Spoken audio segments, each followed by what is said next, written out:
And that's our top story tonight. School starts on Tuesday for the students of Uvalde CISD. It's the first time they'll be back in the classroom since the shooting at Robb Elementary that took 21 innocent lives. The months that have followed have been filled with anger and heartbreak and calls for change. It's reminiscent of a time 52 years ago in Uvalde where students rose up and walked out, demanding an end to racism. I grew up a few blocks from the school, from Robb, and I attended Robb, myself. Before Robb Elementary was known as the site of a mass tragedy, it was the site of unrest. We had a lot of problems with segregation, discrimination, and things of that nature. In school, with our classes, with our teachers, we didn't have a lot of Hispanic teachers. Abelardo Lalo Castillo sat with us at Uvalde Memorial Park, just over a mile away from Robb.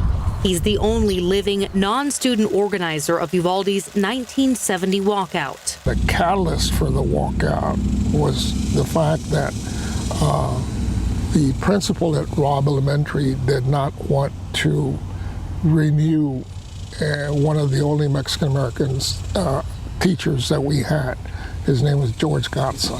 Students of Uvalde CISD wouldn't stand for Garza to be fired, so they asked Castillo and other organizers for guidance and walked out. The first day, 200 students left their classes. After a while, that number grew to 650. And they walked out of the schoolyard and up to the sidewalk. And then the other schools followed. Their walkout lasted 6 weeks. Most students were held back as punishment. Seniors didn't get their diplomas. But Castillo says it was seen as a victory. This was a pivotal moment where students and their families stood up against racism and fought for what's right, something familiar to the Uvalde community today.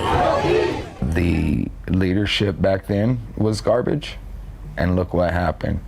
The leadership is still garbage now. And look what happened. Brett and Nikki Cross can't say for sure what will happen Tuesday when classes start, but they're hoping this generation looks to the past for guidance. I hope so. I hope so. I think we have some very powerful kids here. Guidance Castillo is readily supplying, should it be needed. They want that. They want the walkout. And what I'm going to be doing is I'm going to get them ready to have a walkout if they wish to do that. Castillo says he's proud of the walkout they did in the 70s, but he believes the young people now can do an even better job, create more permanent and meaningful change for the current and next generation.